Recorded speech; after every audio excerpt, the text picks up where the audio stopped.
Our next speaker is Michael Patterson. Michael is the CEO of U.S. Cannabis Pharmaceutical Research and Development, LLC. It's a privately held developmental consulting firm that was established in 2014 with the mission of moving society forward through legalized cannabis.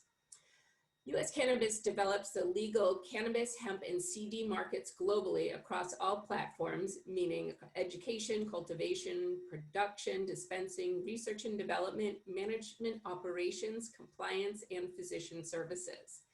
U.S. Cannabis currently works with national, state, and local governments, sovereign nations, and public and private companies in all aspects of the cannabis, hemp, and CBD industry throughout the U.S. as well as internationally. Mr. Patterson is a board member of MGMC Pharma Group, an international medical cannabis pharmaceutical corporation with EU GMP cannabis cultivation, production, and export distribution licenses in 6 African countries. Michael is an internationally recognized speaker, subject matter expert in global cannabis, hemp, and CBD industries, and a published author. Michael is a member of the Scientific Advisory Board for Acres Bioscience, a NASDAQ-listed biotech company. He's also involved with the International Cannabis, Hemp, and CBD Subject Matter Expert Mission at GLG Group, the Gerson Lehman Group, which is an international investment consulting firm. And he's an editorial board member for the AJEM, American Journal of Endocannabinoid Medicine. And this is the world's first peer-reviewed printed scientific journal dedicated to the study of the endocannabinoid science in medicine. Mr. Patterson is also a board member of the Medical Cannabis Society, the Tourette Syndrome Awareness Foundation, and he is a writer on cannabis, hemp, and CBD for Florida MD Magazine, Orlando Medical News, and he's a licensed occupational therapist and nursing home administrator in 4 states, New Jersey, North Carolina, Virginia, and Florida. So Michael, we look forward to your remarks.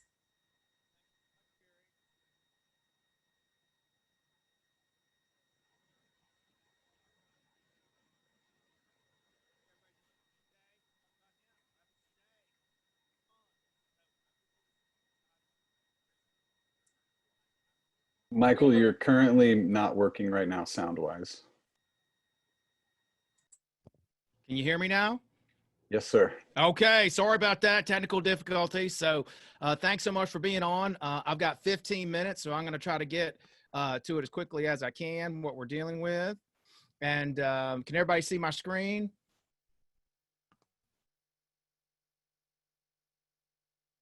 Okay.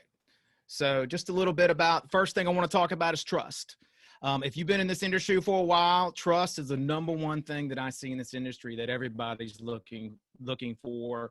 This is a new industry, so you have to figure out who you're dealing with when it comes to business and how they operate. So that's one of the things that if you can figure out trust and you can in your products and you can sell trust and back that up, you're going to do very well. So a little bit about me, and Carrie introduced me. I've been in healthcare all my life, 26 years. I've run pharmacies, laboratories, nursing homes in excess of $230 million, and done a lot of education.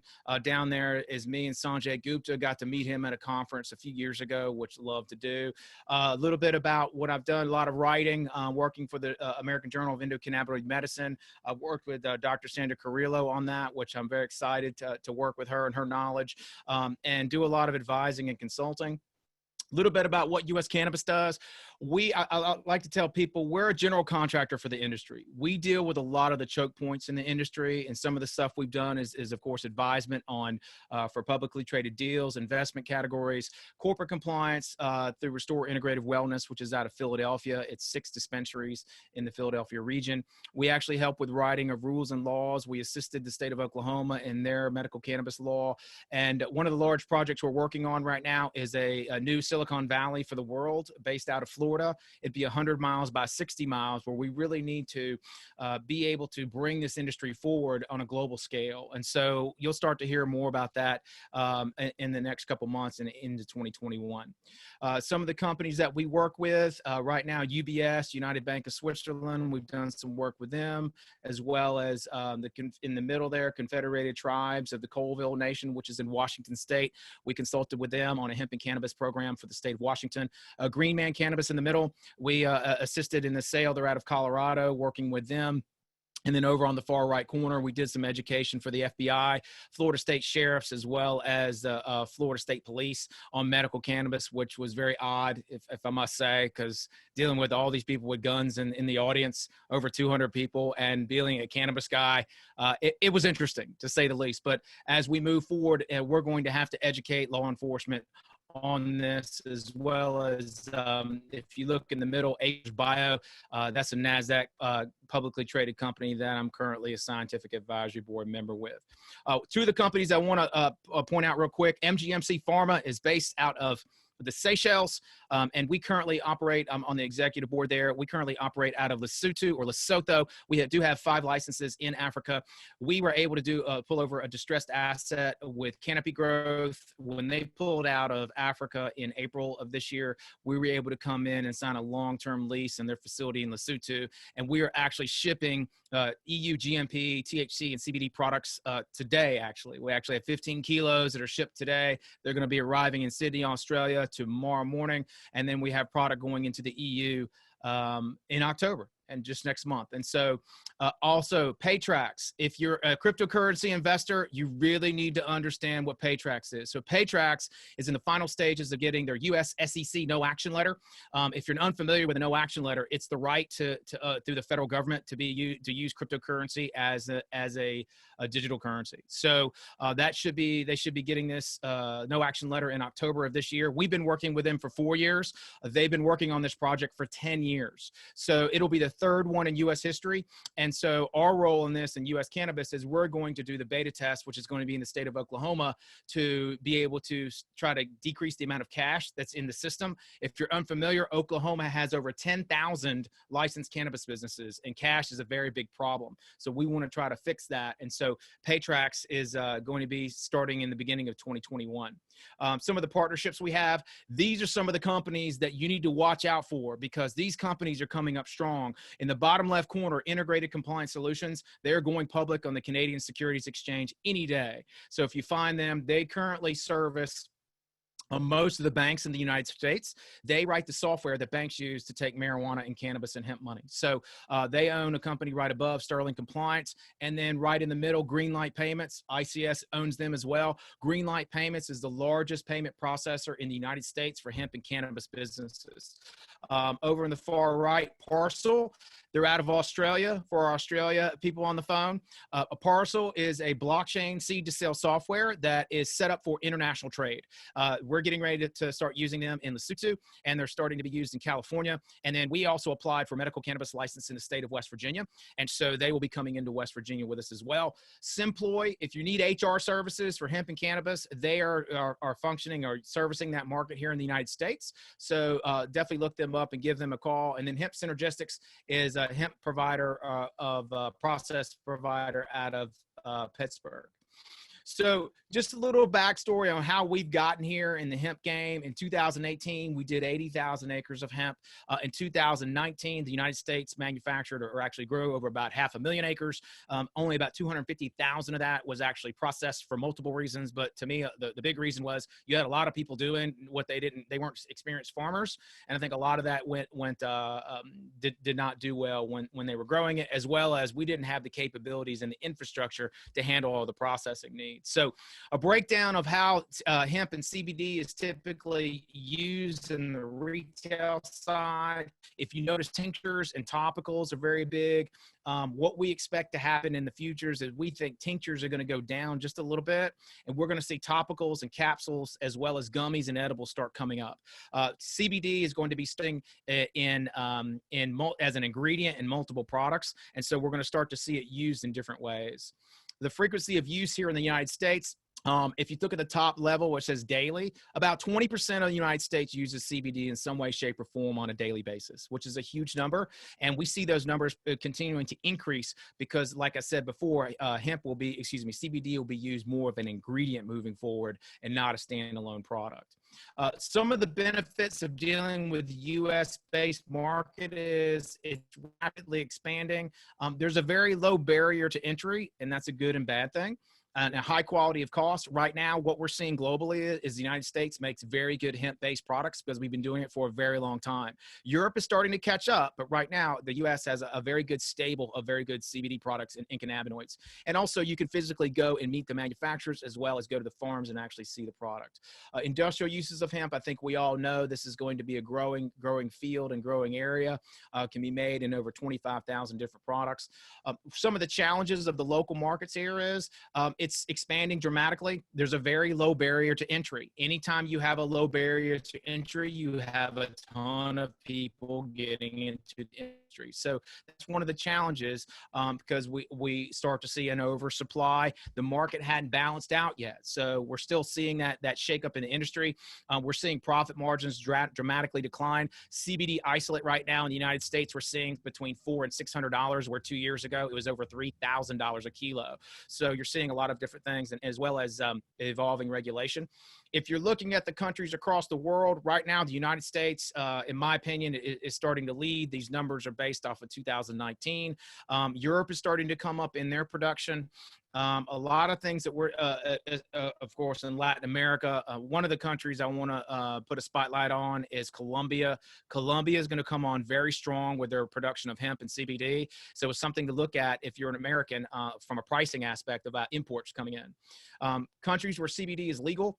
This is an evolving group. As you can see, all the green is legal and the red is illegal. Some of these European countries are now legal. Projecting forward, you're starting to see a lot of green come across. We expect that CBD and hemp to be used and become legal in most countries within the next 5 to 10 years. And the regulation will continue to increase, but being able to import and export hemp and CBD, we hope to make a little bit easier moving forward. Countries where hemp and CBD are legal, it's a long list, as you can see. For Americans, you need to understand when you're exporting to Europe, the standard is 0.2% THC in most countries. Switzerland, though, which is not part of the EU, is 1.0 THC, but some countries are down to 0.001 or some ungodly number of low THC. So the holy grail, in my opinion, of somebody who ships overseas is 0.0% THC, because that way you don't have to worry in that respect. So benefits of using the international markets. If you're a U.S. player right now, you have a better quality of product right now in the U.S. to ship over. The reputation is pretty good in the States. So a lot of people know the U.S. makes good product. You can build that brands. And right now that you can make money because there's higher margins over in Europe if you can get it shipped over there. Another thing we're starting to see, especially in Germany, is more of a socialized medicine. And that hasn't hit specifically for hemp and CBD. It has in some cases, but that's a positive for the market. Some of the challenges of international shipping and international markets is the regulations constantly change. If you guys are listening in Europe right now, you know that better than we do. And also the ability to import. We have to deal directly with the import groups and the customs people on our products when we ship them in. We've made the mistakes of not telling everybody what we're shipping, and then it gets stuck in customs for a month or two, or you could lose the product. So also you got to find partners who are trustworthy. When they send you a purchase order, you got to be able to verify them because banking and merchant processing, we're going through that right now. When we start to do international business, the American banks get nervous. So that's another area you have to have a challenge with. Some of the regulation moving forward. Right now, the UK and Germany are sticking on novel food status, and you have to apply for that. So if you're a CBD company here in the States, you've got until March of next year to bring your products in. After that, you're going to have to partner with a UK or European novel food provider, unless you're going to go out and do novel food from the States. It just depends on how you're going to do that. Right now, globally, EU or European Union Good Manufacturing Practices is the standard. Right now, I do not know of any EU GMP providers in the United States. If you are a provider, please get with me. I need to talk to you because a lot of people want EU GMP product in Europe that comes from the States. We do have a lot lot of good manufacturing practices, certified people here in the States. But if for you Americans who don't understand the difference between EU GMP and GMP, basically Europe is special. So they have to have their own certification.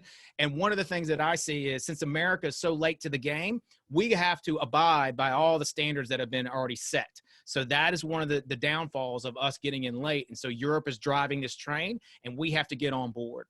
Also, the mandatory lab testing, one of the things you're going to notice is some of the lab testing is not consistent when it comes from the States to Europe or Africa or Australia. And so you're going to have to work through to deal with that to get third-party COAs.